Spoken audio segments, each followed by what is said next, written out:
বিশ্বের সমুদ্র জগতের অন্যতম শীর্ষ শিকারী হিসেবে পরিচিত হাঙর কেবল শিকারী নয়, সমুদ্র জগতের সবচেয়ে ভয়ঙ্কর প্রাণী হিসেবেও এর নাম সবার শীর্ষে। যে হাঙর দেখলেই সাগরের সব প্রাণী ভয় পালায়, এমনকি মানুষের কাছেও এক ভয়ঙ্কর প্রাণী হিসেবেই সে পরিচিত। এখন জানা গেল সেই হাঙরই নাকি ভয় পায় এক প্রকারের ডলফিনকে।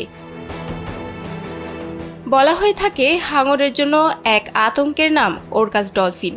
সাধারণত হাঙর এবং ডলফিনের সম্পর্ক শান্তিপূর্ণ দেখা যায়, কিন্তু ওরকাস ডলফিনগুলো হাঙরের জন্য গুরুতর বিপদ হয়ে দেখা দেয়। এই ডলফিন কিলার হোয়েল বা হত্যাকারী তিমি নামেও পরিচিত। তবে প্রশ্ন হচ্ছে, হাঙর কেন এই জাতের ডলফিনকে ভয় পায়? একে দেখা মাত্রই কেন ভয়ে পালিয়ে যায়? আর নয় সৌন্দর্য নিয়ে চিন্তা, এবার নিজেকে সুন্দর করে তুলুন স্টাইল ম্যানিয়াক্সের সাথে। ওরকাস ডলফিন বা কিলার হোয়েল এক ধরনের ডলফিন যা বিশ্বের সবচেয়ে শক্তিশালী এবং ভয়ঙ্কর শিকার হিসেবে খ্যাত। জানা গেছে সাগরে ওরকাসের প্রধান শিকার হাঙর, কেননা হাঙরের যকৃৎ এদের বেশ পছন্দের খাবার। এটি তাদের প্রোটিন ও শক্তির গুরুত্বপূর্ণ উৎস। হাঙরের যকৃৎ বেশ বড়, এতে প্রচুর পরিমাণে তেল থাকে, যা ওরকাসদের শক্তির জন্য অত্যন্ত উপকারী। শিকারের সময় একা শিকার করলেও এই প্রজাতির ডলফিন আসলে দলবদ্ধভাবে হাঙরকে অনুসরণ করে এবং একে একে তাদের আক্রমণ করে। ওরকাস এতটাই শক্তিশালী যে এরা হাঙরকে উল্টো করে ফেলতে পারে।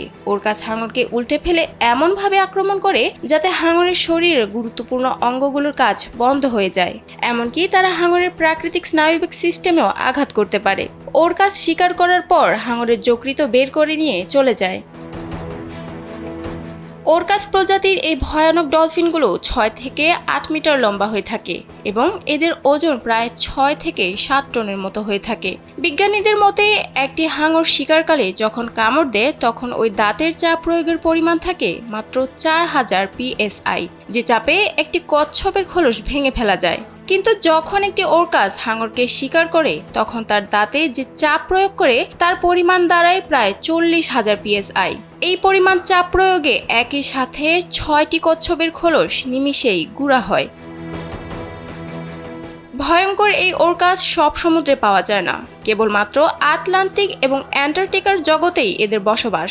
যেসব এলাকায় বরফের পরিমাণ বেশি সেখানে দেখা মেলে ভয়ঙ্কর ডলফিন ওরকাস।